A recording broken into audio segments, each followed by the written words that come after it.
अब मैंने जब ये कहा ना कि एक कदम उनकी किश्ती में, जी वही बात हुई। अब ये देखे ना, वो यूएन नहीं जा रहा, जी। ट्वीट कर दी, हाँ। सलाम दुआ ले ली, मगर यूएन नहीं जा रहा है। यस। क्यों नहीं जा रहा? क्यों नहीं जा रहा? हमेशा जाते हैं। हाँ जी। नहीं जा रहा है, इसलिए नहीं जा रहे क्योंकि वहां डोनाल्ड ट्रंप आ रहा है। हम्म। और अगर डोनाल्ड ट्रंप आ गया तो मोदी फिर क्या करेगा? जब भी डालेगा डोनाल्ड ट्रंप को, यहाँ घर आएगा तो गालियां पड़ेंगी कि हम्म। आपने फिर जफियां डालनी शुरू कर दी हैं, फिर उसके हाथ पकड़ने शुरू कर दिए हैं। उसने तो अभी आपको कोई टैरिफ्स के ऊपर रिलीफ नहीं दी। उसका तो मौकफ वही है पुराने वाला कि आप मेहरबानी करके और इतना तेल ना खरीदें, क्योंकि डोनाल्ड ट्रंप ने अपना मौकफ फौरी तौर पे चेंज नहीं करना, आगे जाके चेंज करेगा। जैसे ही वो यूक्रेन के ऊपर रूस के साथ कोई मुकबगा होता है, जिसके साथ मेरा जो तजिया है वो 3-4 महीने लग सकते हैं, 2-3 महीने लग सकते हैं, उस वक्त तक ये रखेगा ये तलवार।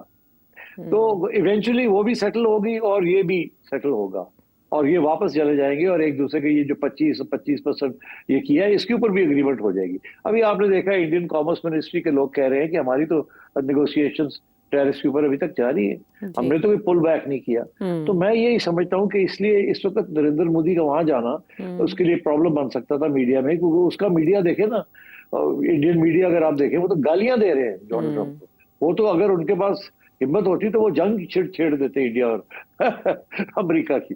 इतनी गाली पड़ रही है डोनाल्ड ट्रंप को, और इसलिए मोदी इस माहौल में वहां जाएगा तो क्या करेगा जाके वहां? डोनाल्ड ट्रंप आ जाएगा और आके हाथ, फिर उससे बातचीत करनी पड़ेगी। फिर दूर रहेगा तो लोग कहेंगे जी ठंड पै गई, नेड़े आएगा कहेंगे लो जी हुण मिलिया की तुहानू, तुसी फिर नेड़े हो गए हो। तो I think this is very सोच के समझ के ये फैसला किया कि अभी मैं चीन से आया हूँ, जफ्फियां पा के हाथ फाड़ के, हूँ मैं उसे अमरीका चला जाऊँ, थोड़े देर पीछे हट के रहिए, ठीक है, इसको जरा बात को आगे बढ़ने दे। डोनाल्ड ट्रंप भी एक कदम पीछे हटे और मैं फौरन आगे आ गया हूँ, मगर मैं एकदम नहीं आना चाहिए, नहीं तो यहाँ घर वाले जो है वो पीछे पड़ जाएंगे कि आप ये क्या कर रहे हैं। दैट्स वाई आई सेड कि ये एक कदम जो है वो अब अमेरिकन बोर्ड के अंदर भी रखेंगे, इवेंचुअली जाके ये इनके मसले हल हो जाएंगे। वो इंडिया के लिए ऐसे है कि दूध का जला छाछ भी फूंक फूंक कर पीता है। आपने कहा वो जनरल असेंबली में नहीं जा रहे, इससे पहले उनका इरादा था कि खिताब करेंगे नरेंद्र मोदी, लेकिन जो अब रिवाइज लिस्ट आई है कल, उसमें नरेंद्र मोदी नहीं है बल्कि जयशंकर जा रहे हैं। सिट साहब, इससे पहले क्वाड का इरादा भी कैंसिल किया प्रेसिडेंट ट्रंप ने कि वो क्वाड के लिए इंडिया नहीं जाएंगे, सोर्सेज ने ये बताया, कोट किया। अब ब्रिक्स में इंडिया का ना जाना, ये खबर भी सामने आ रही है कि 8 सितंबर को नरेंद्र मोदी नहीं जा रहे उसमें। तो ये क्या स्ट्रेटजी हुई? यहां भी नहीं, वहां भी नहीं।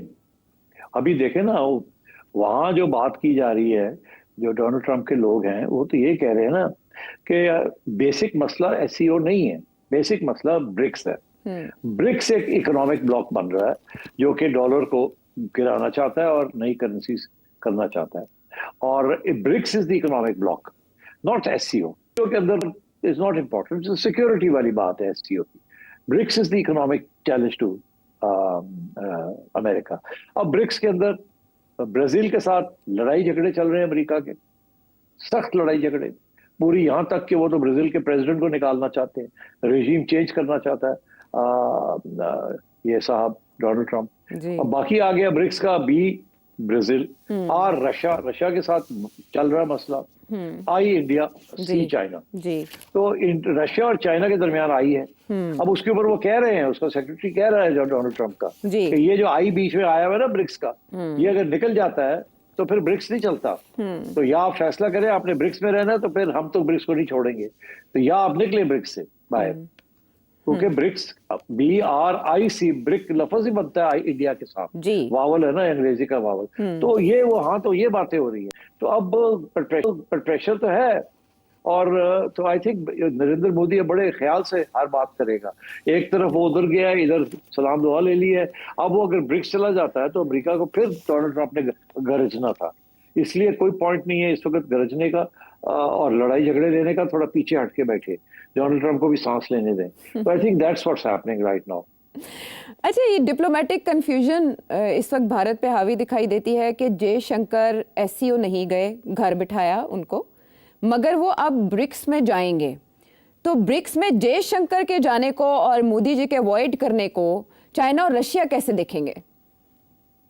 देखिए, चाइना और रशिया जो चाहते थे उन्होंने कर लिया है। वो चाहते थे कि थोड़ी दरार पड़ जाए between Narendra Modi and Donald Trump, because उनको भी एक बात का पता है, दो बातें। एक बात का रशिया को इस बात का पता है कि इंडिया रशिया से तेल लेना खत्म नहीं करेगा। रशिया और इंडिया की जो तल्लकात हैं, दे आर 70 years old पहले दिन से, और वो तल्लकात जो हैं they are based on mutual interest. बहुत सी इंडस्ट्री और बहुत सी जो टेक्नोलॉजी ट्रांसफर्स हुए हैं पहले बीइंग फ्रॉम रशिया, तो रशिया को तो कोई खतरा नहीं है कि इंडिया अमेरिकन कैंप में चला जाएगा, और जाएगा मगर रशिया के साथ उसका तल्लकात खराब नहीं होंगे, वो जो चल रहा है वैसे ही चलेगा। रशिया को कोई फिक्र नहीं है इस बात का। जहां तक चाइना है, चाइना को भी इस बात का पता है कि कभी भी इंडिया चाइना के रिलेशंस ठीक नहीं होंगे as long as Pakistan India के रिलेशंस ठीक नहीं होते, और as long as India China की लीडरशिप को एक्सेप्ट नहीं करता। ये दो चीजें, और जो इंडिया नहीं करने के लिए तैयार, इसलिए उन्होंने तो जिन्हें कहते हैं ना थोड़े से मजे लिए नरेंद्र मोदी को होस्ट करके। थोड़ा सा डोनाल्ड ट्रंप के ऊपर प्रेशर पड़ा और डोनाल्ड ट्रंप और इंडिया के दरमियान कोई थोड़ी बहुत लेन देन हो गई है, but everybody is very realistic. उन्हें पता है इस बात का कि ये मसला है और ये इस तरीके से सॉल्व नहीं होगा। अब आपने कहा कि 1 या 2 माह तक चीजें सेटल होती दिखाई देंगी। उनके कॉमर्स सेक्रेटरी ये कह रहे हैं कि इंडिया आएगा टेबल पर और सॉरी करेगा। क्या इंडिया इस हद तक जा सकता है कि वो माजरत खा? सॉरी नहीं, इंडिया आएगा, टेबल पे जाएगा, सॉरी नहीं करेगा। ये गलतफहमी है उनकी कि वो सॉरी करेगा। किस चीज का सॉरी करेगा? कि वो ब्रिक्स में रशियन ऑयल खरीद रहे हैं। सॉरी ना, वो रशियन ऑयल खरीदेगा, डोनाल्ड ट्रंप भी इस बात को मानेगा, और ये जो इंडिया के ऊपर एक्स्ट्रा टैरिफ्स लगे ये भी खत्म होंगे। मगर उससे पहले अमेरिका, रशिया, यूक्रेन के ऊपर कोई ना कोई सेटलमेंट होनी पड़ेगी। उस वक्त तक थोड़ा सा मसले रहेंगे इंडिया के लिए। डोनाल्ड ट्रंप पीछे नहीं हट सकता। वो उस वक्त पीछे हटेगा जब उसे स्पेस मिलेगी रशिया, यूरोप और यूक्रेन के अंदर। फिर वो कह सकता है कि मैंने कर दिया, मैंने जंग खत्म करा दी, मेरे प्रेशर टैक्टिक्स कामयाब हो गए, मैंने कामयाब हो गया हूँ, वाह वाह वाह वाह वाह वाह, अब इंडिया यार तू भी मुझे नॉमिनेट कर दे फॉर नोबेल प्राइज और वापस तुम्हारे tariffs. That is the game. Donald Trump के लिए इस वक्त पीछे हटना इतना आसान नहीं है, मगर वो भी हटेगा। तो आज उन्होंने ये इशारा दे दिया इस तरह की गुफ्तगू करके कि दरवाजे खुले हैं, बंद नहीं हुए, डैमेज कंट्रोल शुरू हो चुका है। करेक्ट। तो इसका मतलब है कि जो सेक्रेटरीज हैं अब उनके ऐसे बयानात भी इंडिया के हवाले से सख्त सामने नहीं आएंगे, जैसे पीटर नवारो का बयान सामने आया और जैसे आज हॉवर्ड लोटनिक उनका बयान सामने आया। मेरा ख्याल है नहीं आएंगे और रोक दिया जाएगा सिलसिला। जैसे पाकिस्तान के हवाले से एक वक्त में बयानबाजी शुरू हुई थी, उसके बाद वो कंट्रोल हुई, और ऐसे में जब इंडिया के साथ अमेरिका के ऐसे मामलात हैं तो पाकिस्तानी भी ये सोचने पे मजबूर हो जाते हैं कि किसी भी वक्त प्रेसिडेंट ट्रंप पाकिस्तान के हवाले से भी पैंतरा ना बदल लें। ये खदशा किस हद तक रियलिस्टिक है? ये बिल्कुल रियलिस्टिक है। डोनाल्ड ट्रंप का कुछ नहीं कहा जा सकता। ये वही डोनाल्ड ट्रंप है जब ये नया प्रेसिडेंट बना था पहली दफा, तो इसने तो पाकिस्तान के बारे में जो बातें की थी वो तो आप रिपीट भी नहीं कर सकते। हमारे साथ ज्यादती की है, और ये देखें कहते हैं कि अफगानिस्तान को हमने इंस्लेव किया हुआ था, बहुत बातें की थी उसने। तो और ऐसे ही ख्यालात का इजहार वो भारत के हवाले से कर रहे हैं और कह रहे हैं कि भारत टैरिफ किंग है और भारत ने हमेशा फ़ायदा उठाया है अमेरिकी मंडियों का। सिचुएशन बड़ी ड्रामेटिकली चेंज हुई कि रिपोर्ट किया एक अखबार ने 4 बार नरेंद्र मोदी ने फ़ोन नहीं उठाया प्रेसिडेंट ट्रंप का, लेकिन उसके बाद प्रेसिडेंट ट्रंप ने एक हल्का सा इशारा दिया, हल्का सा नरम गोशा दिखाया और उस पर ANI की खबर को रीट्वीट करते हुए वेलकम किया, स्वागत किया नरेंद्र मोदी ने। बात अब आगे कैसे बढ़ती है, बर्फ़ कैसे पिघलती है और आलमी तनाज़ात एक दूसरे से कैसे जुड़े हैं,